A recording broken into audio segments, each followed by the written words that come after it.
Boa tarde mais uma vez, bem-vindos a esta palestra. Desde já gostaria de agradecer à Sociedade Portuguesa de Naturologia, à direção, em especial ao Paulo Grave, por este convite e por poder partilhar aqui mais uma palestra na nossa sociedade. Espero que gostem.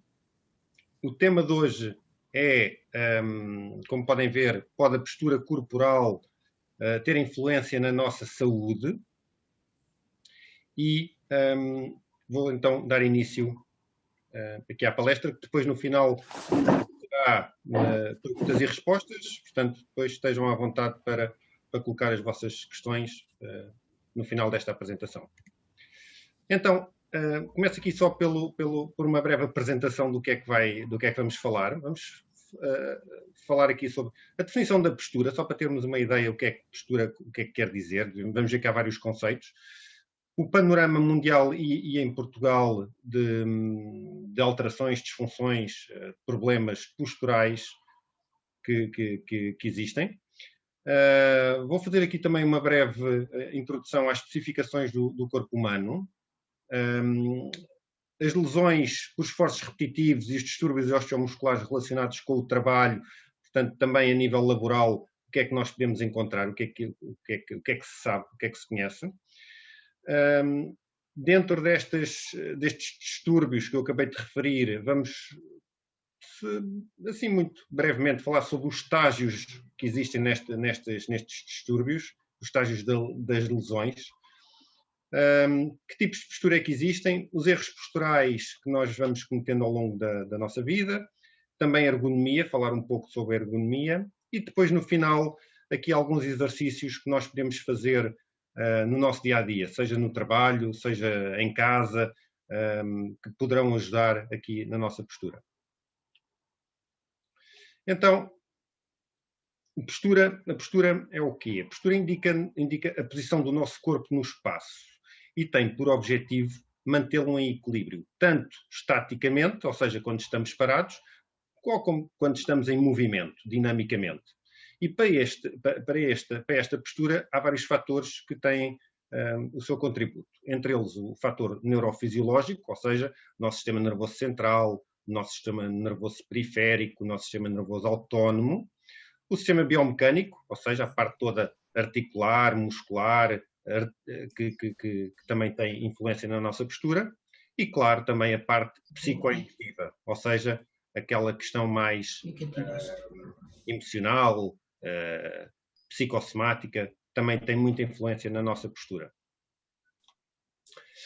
Existem muitas definições para a postura corporal. Eu dou aqui algumas ideias, mas existem muitas. Já em 1953, Asmundsen dizia que a postura corporal era o resultado da integração de vários reflexos. O reflexo miotático, labiríntico, visual, epitelial, fatores psicológicos. Depois, mais tarde, também já se fala na atitude mental, a atitude mental que tem sobre a nossa postura, sobre o nosso próprio corpo. Okay? Depois, mais tarde ainda, há outras definições. Há uma coisa muito importante que é que nesta primeira linha, que podemos ver aqui, varia de indivíduo para indivíduo, ou seja, a postura é muito individualizada. Cada um de nós tem a sua postura. Portanto, nós às vezes, quando falamos em postura, temos que perceber o indivíduo, a pessoa que temos à nossa frente e termos em atenção que aquela postura é daquela pessoa e nós não somos todos iguais. Há pessoas que nós diferimos muito uns para outros e então este conceito de postura é muito individualizado. Está condicionada também a diversos fatores, como a hereditariedade, a própria profissão, o tónus muscular, etc.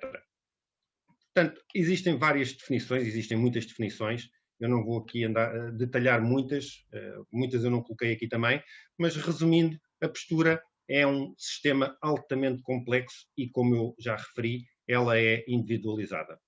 Uma boa postura é quando há um equilíbrio e um bom funcionamento entre as estruturas, sejam elas articulares, sejam elas orgânicas, fisiológicas, mas também que tenham uma aparência aceitável. Uma postura inadequada é o transtorno destes elementos que eu acabei de falar, da parte estrutural, da parte orgânica, da parte fisiológica, que depois também pode ou não dar dores e dar desconfortos. Então, que fatores é que contribuem também para uma postura, um déficit da postura corporal? Por exemplo, a fraqueza e a deficiência muscular, a obesidade, o sedentarismo, como eu já referi há bocadinho, a hereditariedade, o stress, a parte mais emotiva, mais psicossomática, tudo isso tem muita influência na nossa postura. Muito importante este primeiro parágrafo. A má postura na idade adulta costuma ser formada logo desde pequeninos. E se não for tratada, ela está, e já isso está demonstrado em vários estudos, está associada à redução da eficiência cardiorrespiratória, nomeadamente a diminuição da capacidade vital dos pulmões, ou seja, vamos ter mais limitações na nossa respiração, na nossa função respiratória. Também está associada a dores lombares e alterações dos órgãos internos, esta última foi um estudo feito em crianças obesas. Portanto, a obesidade aqui, mais uma vez, também tem muita influência na postura corporal.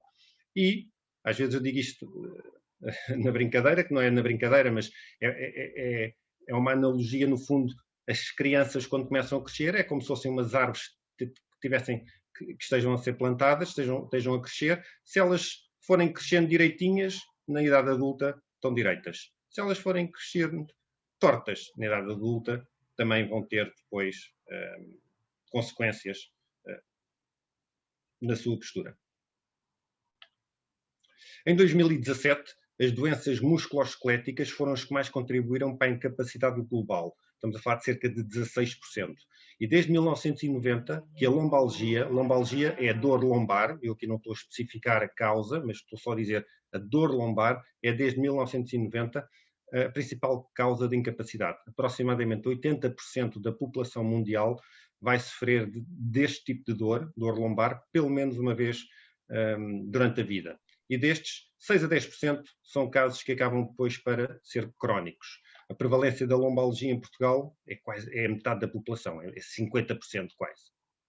É muito, muito, muito importante. Eu gostaria de vos passar aqui 2 quadros. Este primeiro é as 5 principais doenças causadoras de morbilidade em mulheres, e depois aqui na vossa coluna da esquerda podem ver por faixas etárias, peço perdão. Dos 15 aos 49 anos, a primeira causa de doença ou causadora de morbilidade é a lombalgia cervicalgia. Isto acontece também entre os 50 e os 60 anos. Acima dos 70 anos, temos em segundo lugar. A primeira será aqui a doença dos órgãos dos sentidos, mas em todas as idades, se formos ver, é a lombalgia, dor lombar, e a cervicalgia, que é a dor cervical, como a principal causa de morbilidade nas mulheres. Posso fazer uma pergunta? Posso fazer uma pergunta? Eu gostaria que as perguntas fossem no final, se não se importa. Está bem. Está bem. Está bom. Combinado. Okay, obrigado. Aqui neste quadro temos, é igual, mas aplica-se aos homens. Portanto, também nesta faixa etária entre os 15 e os 49 anos, a primeira causa é a lombalgia e a cervicalgia, assim como nos 50 e nos 60 anos e acima dos 70 temos também aqui em segundo lugar. Existem várias profissões que têm algumas destas alterações mais vincadas. Por exemplo, os professores são uma classe que passa muito tempo de pé a dar aulas, mas também passa muito tempo sentado, portanto, acabam por sofrer aqui um pouco de dor lombar, as lombalgias, as cervicalgias, tal como as pessoas do comércio, também passam muitas horas em pé, dores lombares principalmente, mas também depois aqui entra uma componente que eu não vou falar muito, que é a parte circulatória dos membros inferiores. Operários, trabalhadores da construção civil e mecânicos também têm muitas alterações a nível da coluna lombar. Cabeleireiras, manicures, pedicures, a mesma coisa. Cabeleireiras, por exemplo, sofrem muito de membros superiores nos ombros, mas também da cervical. Manicures, pedicures, também cervical e zona lombar, por estarem também muito tempo com o pescoço fletido ou dobradas sobre uma cadeira. Motoristas, estudantes, passam muitas horas sentados. Executivos, assistentes técnicos, informáticos, operadores de call center, a mesma coisa. Muita gente passa muito tempo sentado. Hoje em dia, a maior parte das pessoas passa muito tempo sentado. Dentistas, cirurgiões, enfermeiros, pessoas que estão muitas horas em pé, com flexão da cervical, com transporte de doentes de uma cama para uma maca ou de uma cama para outra cama, ou ajudar as pessoas a levantar, a fazer transporte, também subcarregam bastante o seu corpo.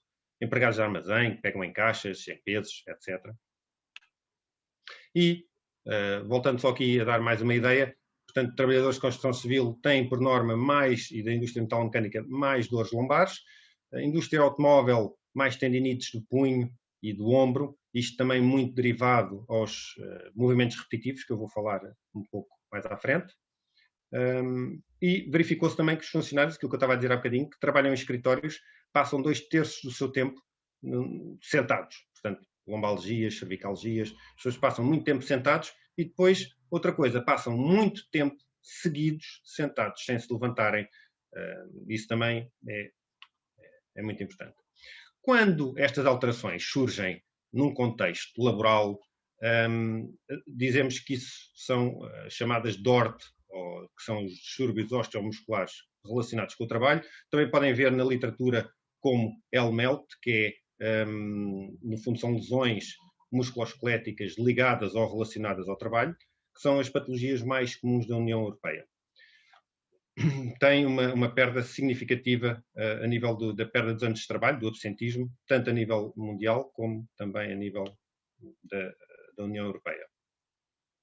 Só falando aqui um bocadinho das especificações do nosso corpo humano, o nosso corpo humano, ele tolera mal esforços musculares estáticos, ou seja, se nós estamos muito tempo parados, sentados, numa posição sem grande movimento, ele não tolera muito bem esses esforços.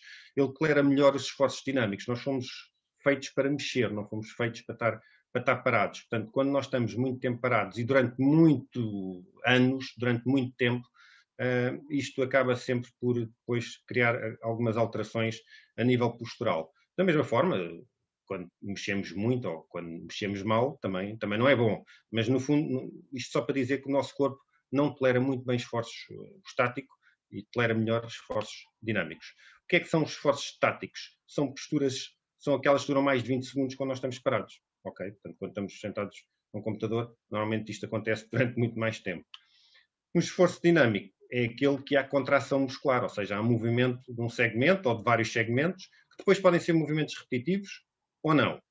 Se forem movimentos repetitivos, isto quer dizer que o movimento repetitivo, no fundo, biomecanicamente, é um número de movimentos que ocorre numa determinada quantidade de tempo. Essa quantidade de tempo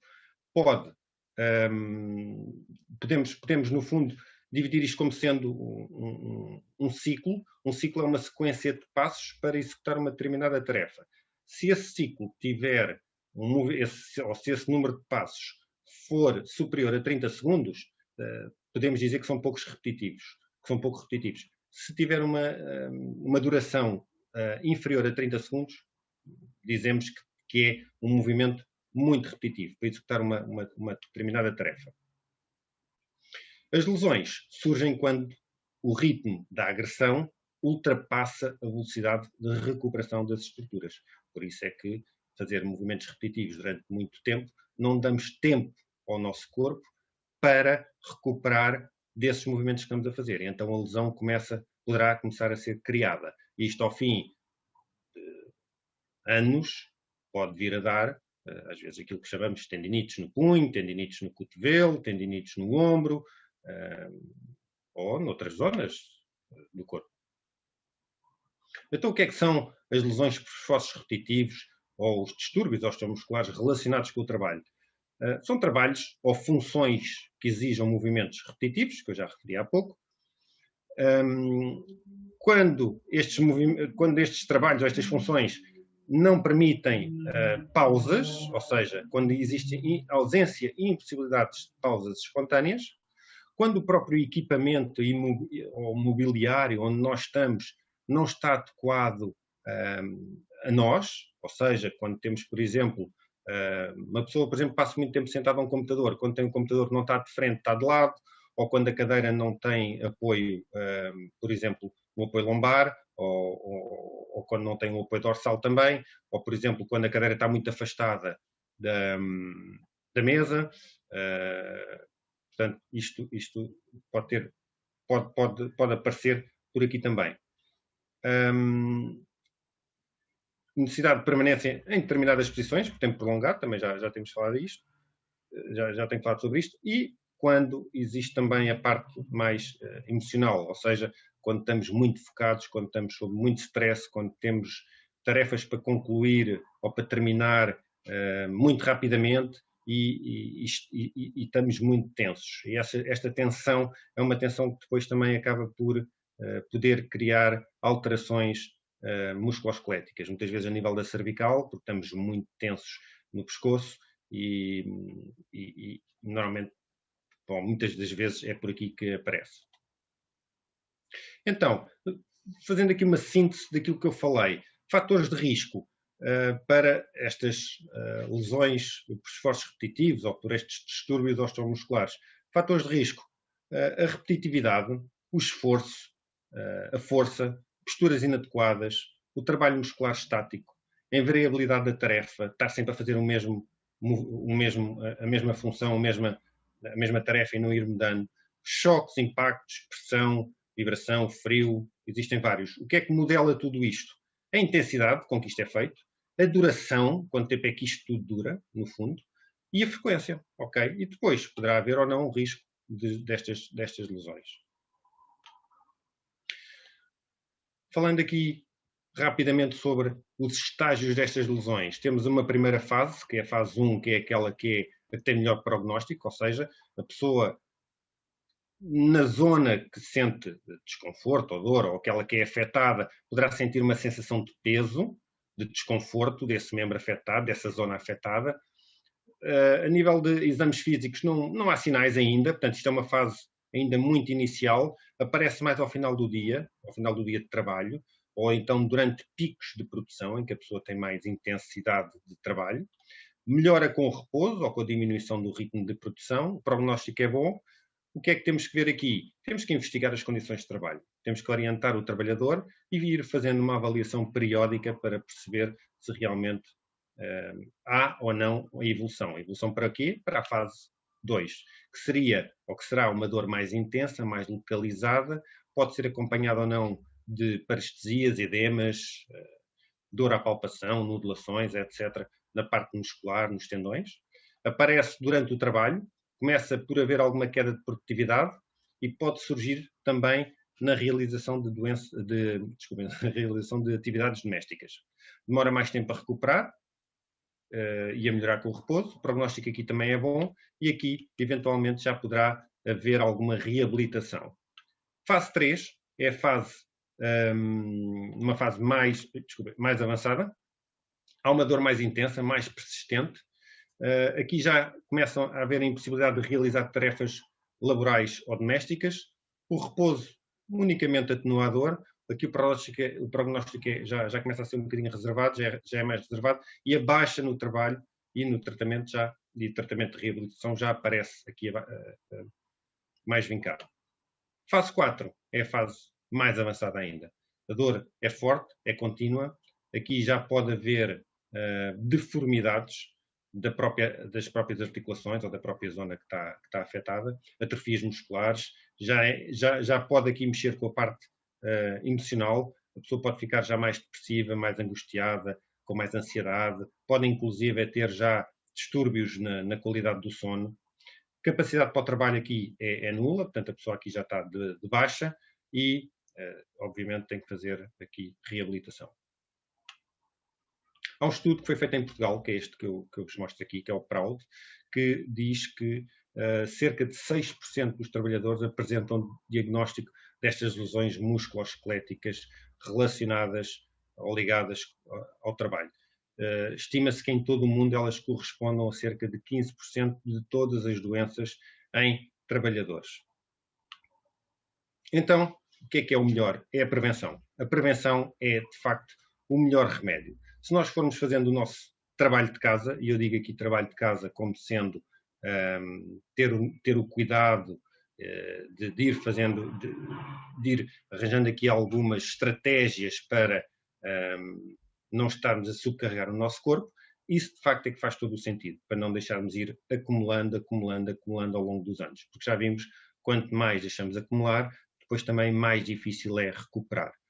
Quanto mais tempo as lesões vão tendo, também, normalmente, mais tempo demoram a recuperar. Se nós olharmos para a nossa coluna, podemos ver aqui do vosso lado esquerdo, isto é uma vista de frente, a imagem do lado direito é a vista de trás. Portanto, no fundo, olhamos para a coluna de frente ou de trás e vemos que ela é vertical. Começa cá em cima na cervical e acaba cá em baixo no sacro. Se olharmos de lado, vemos a coluna cervical cá em cima tem uma curvatura que anatomicamente ou fisiologicamente ela é uma lordose. Portanto, isto aqui do vosso lado esquerdo é como se fosse a parte de trás das costas, ok? Portanto, aqui temos uma lordose, aqui temos uma cifose, que é a nossa coluna dorsal, mais abaixo temos a nossa lordose, novamente, que é a lombar, e depois um bocadinho mais abaixo temos o nosso sacro, que acaba por ser também aqui uma cifose.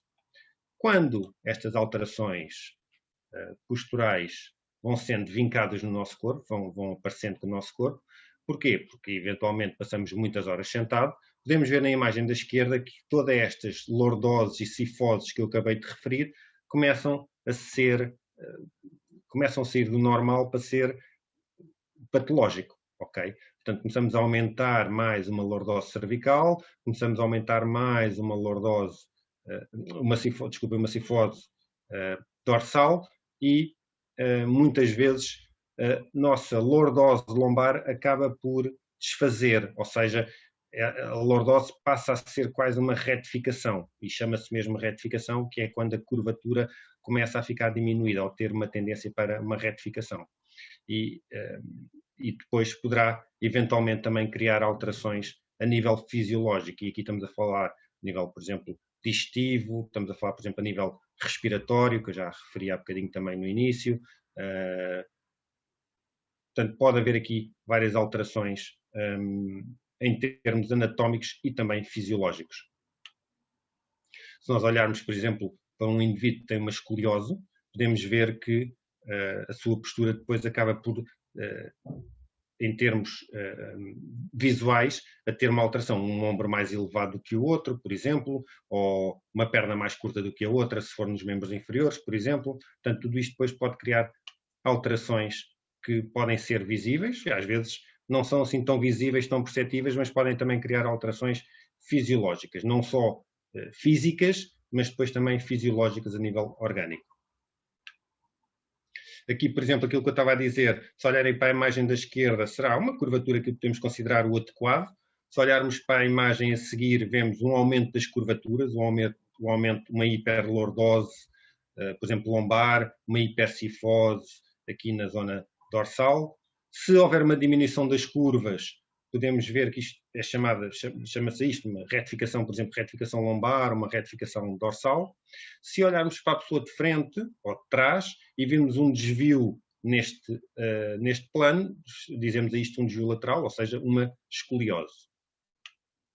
A nossa coluna é constituída por vários elementos, mas aqui aqueles que eu quero referir no fundo, é vértebra, disco, vértebra, disco, a nossa coluna é assim toda ela, e quando nós temos um disco normal, nós temos uma determinada espessura. Esse disco é constituído muito por vários elementos, um deles, o maior elemento é a água, mas ele vai e pode ir desidratando, e vai desidratando com a idade.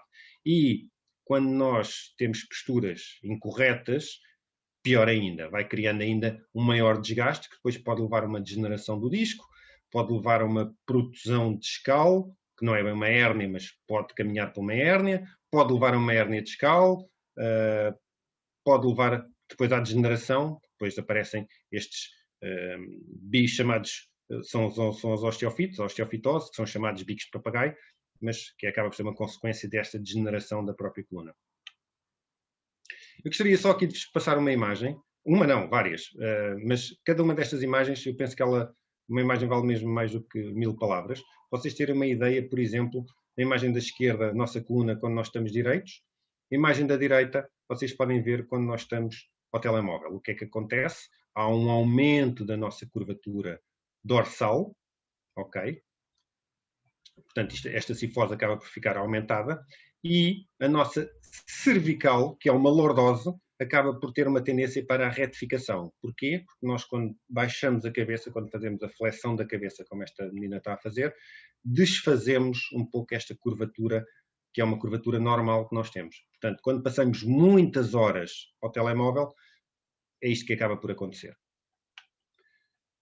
Aqui outra imagem, da esquerda, quando nós estamos, no fundo é um bocado daquela imagem que vimos agora da rapariga, mas a da direita é aquilo que nós podemos fazer para tentar ajudar um pouco quando passamos algum tempo ao telemóvel, que é colocar a nossa coluna cervical, a nossa cabeça mais direita e apoiar o cotovelo do braço que tem o telemóvel com a outra mão. Isto ajuda-nos também a ter esta postura mais ereta. Só para terem aqui uma ideia, o peso da nossa cabeça na vertical, portanto, com ela ereta, tem cerca de 4 kg. Quando nós começamos a flexionar a cabeça, esta pressão, a cabeça tem sempre o mesmo peso, obviamente, mas a pressão sobre os discos de 4 kg passa para 12. Isto a nível dos discos da coluna cervical. Se flexionarmos um pouco mais a cervical, a pressão sobre os discos é uma pressão que vai ter uma carga à volta dos 17 kg. E quanto mais vamos fazendo esta flexão, mais vamos pressionando os nossos discos. O disco tem no centro tem um núcleo, chama-se o núcleo pulposo, que está rodeado pelos anéis fibrosos.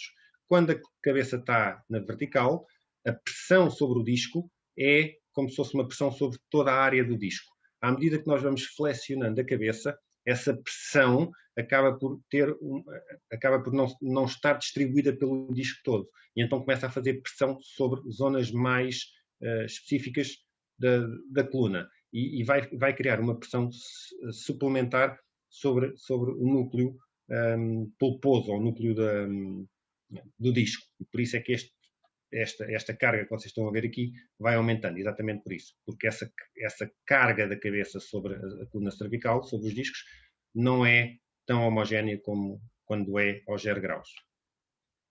Há um estudo já antigo, mas que eu vos trago aqui, para vocês terem uma ideia de... peço desculpa.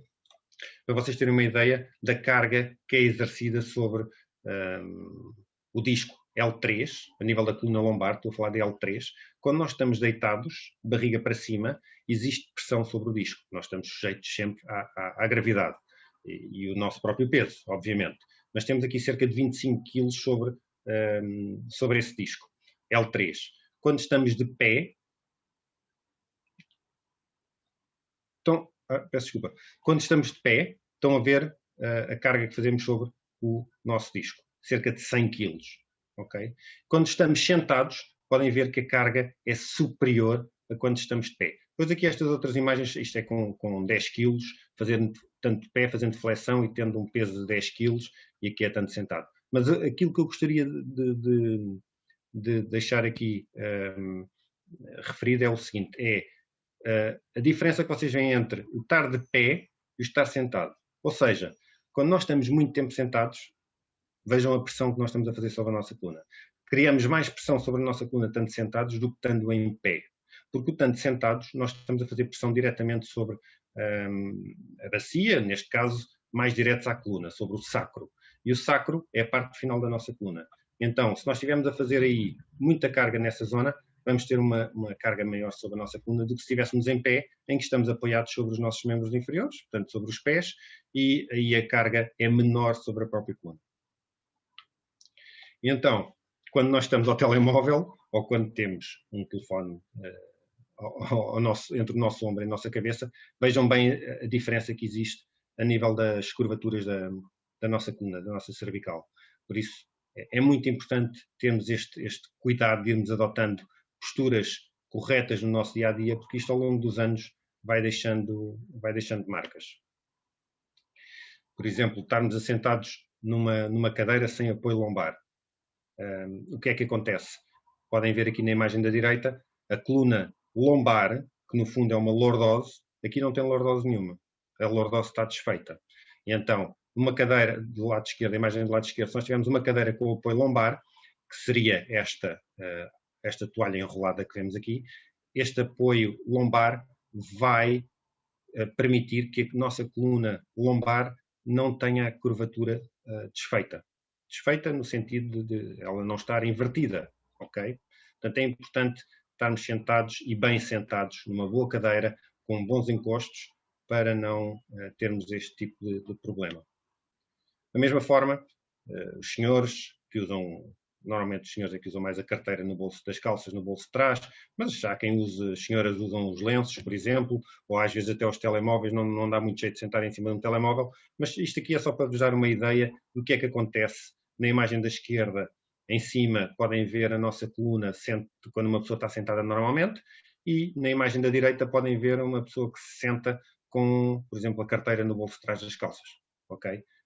Claro que aqui está um bocadinho exagerado, mas no fundo aquilo que vai acontecer é uma assimetria da nossa pelvis, da nossa bacia, que depois a coluna vai criar compensação com isto tudo. E então a compensação acaba por ser o quê? Ao longo dos anos pode criar, ou pode vir a aparecer uma escoliose, aquela curvatura que eu referi há bocadinho no início, quando olhamos para a pessoa, por exemplo, de trás. Então, aqui algumas imagens de como é que nós nos devemos sentar corretamente.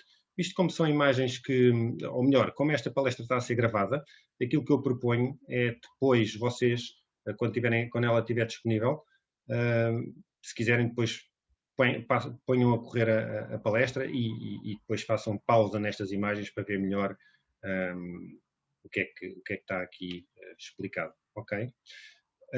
Nesta imagem aqui, podemos ver na imagem de cima a postura mais correta que nós podemos adotar quando estamos sentados ao computador. Isto, em termos ergonómicos, claro que nunca se esqueçam, e isto para mim é muito importante, tudo isto é muito individualizado. Ou seja, a imagem que estamos a ver aqui é uma imagem, no fundo, como se fosse para o geral da população, não, mas tem que ser sempre individualizado e adequado a cada pessoa. As imagens de baixo são aquelas posturas mais incorretas.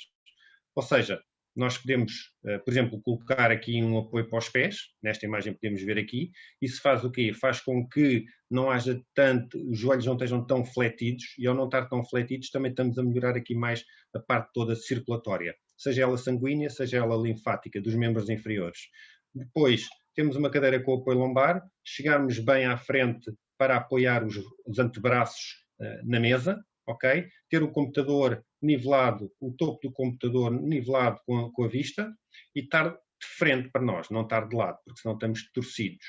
Cadeira rotativa, preferência, porque se tivermos uma impressora ao lado ou se tivermos outra mesa ao lado, podermos, com a rotação da cadeira, rodarmos o tronco todo, do que estarmos a rodar só o tronco com os pés virados para a frente. Aqui a posição da mão relativamente ao rato. Os ratos, este é o rato que normalmente as pessoas usam. Existe um rato que é um rato vertical, que tem a particularidade de poder ajudar aqui em pessoas que tenham, por exemplo, problemas no punho, ou mesmo que não tenham problemas nenhuns, mas pode ajudar porque faz com que o membro superior não tenha tanta tendência de estar em pronação, e então podem ver aqui na imagem de cima o rato normal e a rotação que existe entre o rádio e o cúbito, a nível do antebraço, e com o rato vertical, que é a imagem de baixo. Vemos que o rádio e o cúbito estão paralelos ou alinhados entre eles. Portanto, o rato vertical às vezes é uma boa alternativa para quem passa muito tempo ao computador. Aqui a posição das mãos, como deve estar num teclado, ok?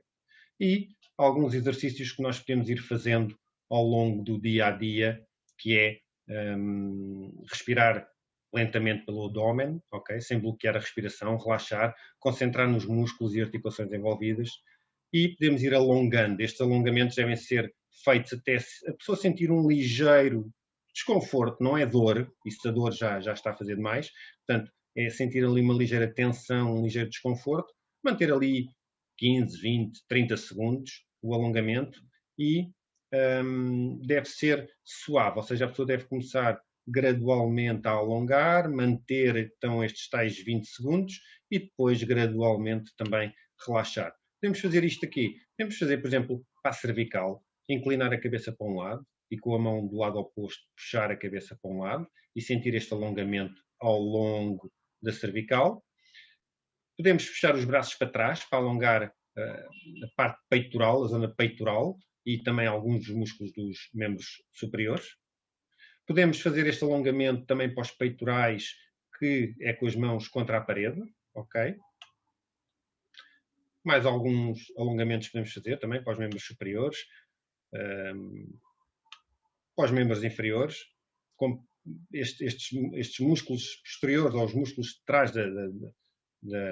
da coxa e da perna, são músculos que, por estarmos muito tempo sentados, também têm tendência a criar mais tensão e mais atrofia muscular e não estão tão alongados.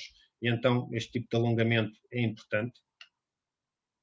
Os músculos à frente da coxa, ok, o quadricípite. E depois alguma respiração que também podemos ir fazendo para ajudar toda a vascularização e toda a componente circulatória do nosso corpo. Aqui mais algumas imagens, alguns destes alongamentos já referi, já vi há bocadinho, mas vocês depois também podem parar a apresentação e ver também o que é que cada imagem diz, ok? Aqui também mais um conjunto de imagens. E em casa, portanto, isto são exercícios todos que nós podemos fazer, tanto em casa como no trabalho. Podemos tirar algum tempo de manhã, algum tempo à tarde e ir fazendo este tipo de alongamentos. Em casa, aqui também me pareceu importante trazer-vos aqui estas imagens, que é a nossa postura ao dormir. Uma postura que é a pior postura que nós podemos adotar será aquela que é de barriga para baixo. Porquê? Porque de barriga para baixo acabamos sempre por estar sempre com muita rotação na cervical e isso acaba por poder criar alterações depois mais tarde nas próprias articulações da coluna cervical. Então, de barriga para cima seria talvez a posição melhor, que eu aconselharia, pondo também uma almofadinha ou um rolo por baixo dos joelhos, mas isto lá está, depende também muito da pessoa, depende muito das próprias curvaturas que a pessoa apresenta na coluna. Mas podemos colocar aqui uma almofadinha por baixo dos joelhos, uma almofadinha, depende da curvatura da coluna da cervical, mas se for uma curvatura normal, podemos colocar uma almofadinha baixinha, ok? Se dormirmos de lado, se tivermos esta tendência de dormir de lado, convém não termos uma almofada nem muito alta, que é a imagem que vemos em cima, porque senão vamos fazer uma inclinação à nossa cervical, mas também fazemos uma inclinação à cervical se ela for muito baixa. Então o ideal será ter uma almofada que seja sempre, que fique entre a altura do nosso ombro e da nossa cabeça e que depois, quando nós nos deitemos, a coluna fique alinhada com tanto a cervical com a dorsal e depois com a zona lombar. Isto é muito, muito importante. De lado também, por vezes aconselho a colocarem uma almofadinha entre os joelhos, melhor ainda se conseguirem colocar uma almofadinha entre os joelhos e entre os pés, porque isso vai permitir que toda a nossa bacia e todo o membro inferior fique nivelado e não só os joelhos nivelados e depois as pernas ou os pés mais desnivelados. E era isto que eu tinha para vos apresentar. Espero que tenham gostado. E agora estou aberto às questões.